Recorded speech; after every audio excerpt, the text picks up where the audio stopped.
Los martes, la mesa de análisis de Tele 13 Noche se la toman las mujeres. Saludamos a Magdalena Vergara, de Idea País. ¿Cómo estás, Magdalena? Bienvenida. Hola, Álvaro. Sí. Camila Miranda, Nodo 21. Hola, Álvaro. Muchas Hola, gracias por estar con nosotros esta noche para analizar varios temas que por estas horas inquietan a la moneda. Uno tiene que ver con esta acusación constitucional contra el ministro Giorgio Jackson, que se va a votar el día jueves con varios votos dudosos. ¿Cuál es el análisis preliminar de esta acusación que tiene pronóstico reservado para muchos? Sí, a mí me queda muy claro que los fundamentos no son jurídicos ni políticos en el espectro que determina la Constitución para establecer una acusación constitucional, y eso a propósito de las presentaciones que ya hemos visto, donde quedaron en evidencia que muchos de los elementos que se usaron para intentar fundamentar la acusación constitucional no tienen ningún mérito, y en otros casos donde se hace mala aplicación de las, digamos, de las causales que pone la Constitución para proceder, por ejemplo, de que es respecto a la responsabilidad personal de una autoridad, y en algunos casos se hace extensible a responsabilidades que son propias de otros entes administrativos del Estado. Entonces creo que hay hartos problemas en esa dimensión que a mí solo me refuerzan la idea de que esta acusación tiene que ver efectivamente con razones meramente políticas, no en el sentido del juicio político que puede hacer por sus atribuciones el Congreso, sino que políticas en términos de una pugna.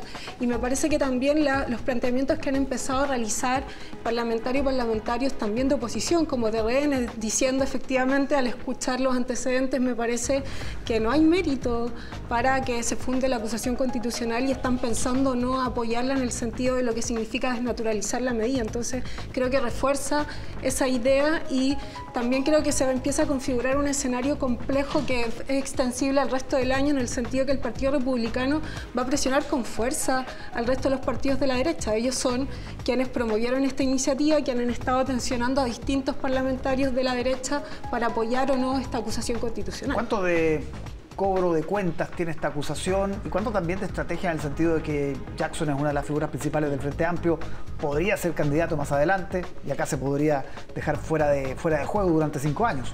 Sí, o sea, yo creo que efectivamente el escenario político en el que estamos ha incidido mucho en cómo se ha dado esta discusión de acusación constitucional.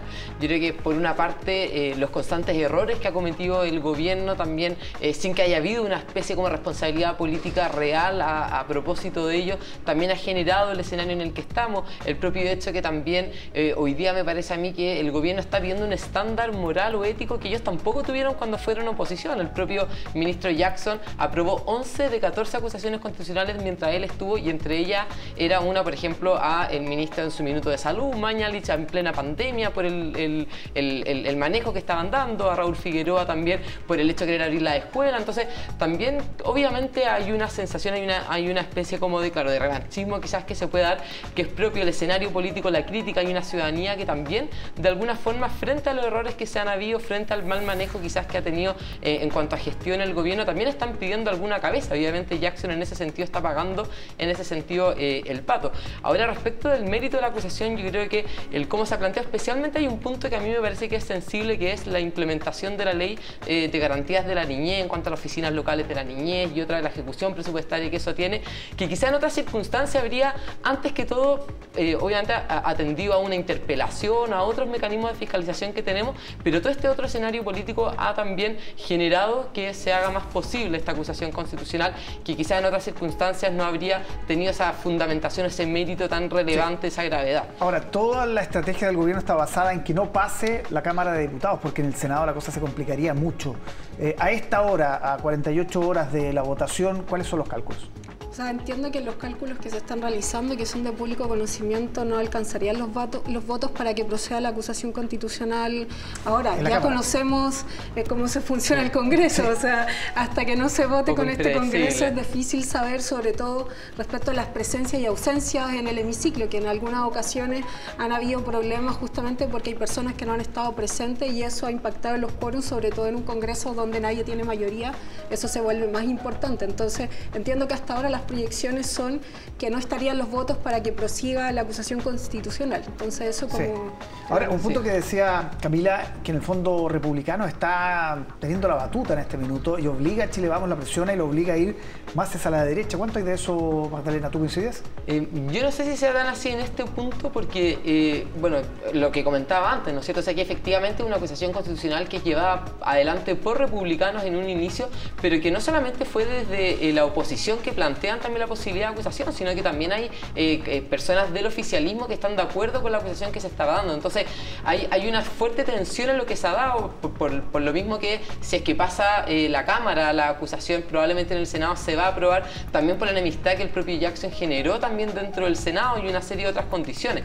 Entonces, objetivamente, en este caso yo no creo que sea Chile Vamos quien esté teniendo la batuta. También aquí yo creo que es relevante cómo la ciudadanía está esperando que haya algún tipo de responsabilidad política al respecto. Están pidiendo en ese sentido como que alguna cabeza a propósito también de los indultos, muchas otras cosas, ¿verdad? Que quizás no solamente relativo a el ministro Jackson, pero efectivamente hay algo. Incluso es probable que el costo que esté teniendo Jackson en este caso, a pesar de que no se apruebe la acusación constitucional, que sea una de las figuras que pueda cambiarse luego en un cambio de gabinete incluso, por el costo que tenga. Sí, Álvaro, a mí me llama la atención un poco esta idea de las responsabilidades. Primero creo que sería un problema aún más profundo para nuestro sistema político que se normalice, que una diferencia con una autoridad suponga que la responsabilidad sea cambiarla. Si uno mira hacia atrás, bueno, también es decisiones de los gobiernos si toman esa medida, eso nunca ha pasado de tal forma.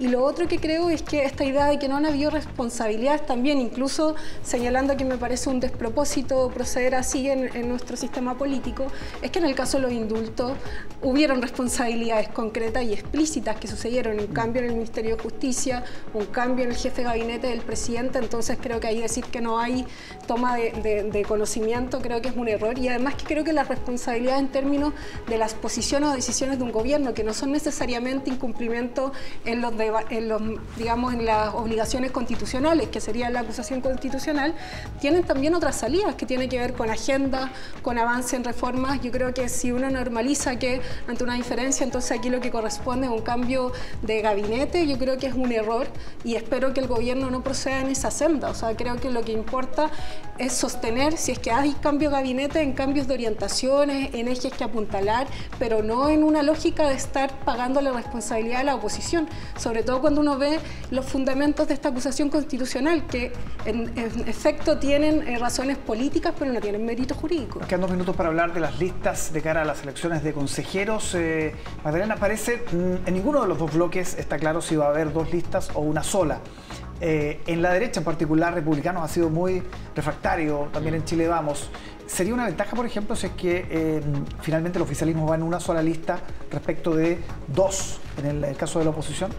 Yo creo que sería una ventaja si el oficialismo va en una lista pensándolo desde el punto de vista de la derecha, en el sentido de que el gobierno sí va a pagar ciertos costos, dado cómo en el fondo se asimila, ¿no es cierto?, un castigo por parte de la ciudadanía hacia un gobierno que tiene una muy baja votación, una muy baja aprobación, en fin. Pero en todo caso a mí me parece que es positivo de alguna manera transparentar que existen distintas identidades, idearios dentro de los partidos, dentro de las coaliciones, y que eso también se refleje en una representatividad por parte del electorado. A mí me parece que es positivo que haya listas distintas respecto de quienes van a ir a una próxima candidatura constitucional. Sí. Lista del indulto, dijo Girardi, y eso encendió la pradera. Bueno, sus mismos, digamos, compañeros de partido marcaron las diferencias respecto de esa señal. Yo creo que se está avanzando a ir a una lista única y que creo que es importante poner sobre el escenario otro elemento que a veces se nos olvida, que no es posible proyectar respecto a los resultados actuales del Senado cómo va a ser el resultado de esta próxima elección, porque tenemos voto obligatorio, y un voto obligatorio distinto al de que era con inscripción y luego voto obligatorio. Entonces creo que eso va a cambiar en muchas dimensiones esta diseño, y sobre todo, por ejemplo, si uno mira la metropolitana, uno podría ver que pueden haber 2 o 3 listas de derecha, podría haber una de oposición, podría haber otra lista vinculada, no sé, al Partido Humanista, Pamela Giles, y eso también ya genera una distribución de los cupos posibles si es que se comportase como las elecciones pasadas, pero creo que es difícil que eso suceda en el escenario en el que estamos. ¿Hay triunfalismo en la derecha, como han dicho algunos analistas? O sea, yo creo que es un error pensar que hay un triunfalismo, porque hoy día en general hay una crisis política que es relevante. Yo creo que también Chile Vamos asumió muchos costos electorales dado el acuerdo que generó. Entonces creo que pensar que el proceso en general, incluso el resultado de la constituyente está dado, a mí me parecería que es un error y hay que tomarlo con mucha cautela, con toda la seriedad que merece. Magdalena Vergara, Camila Miranda, muchísimas gracias por acompañarnos como todos los martes. Que estén muy bien. Buenas noches. Buenas noches.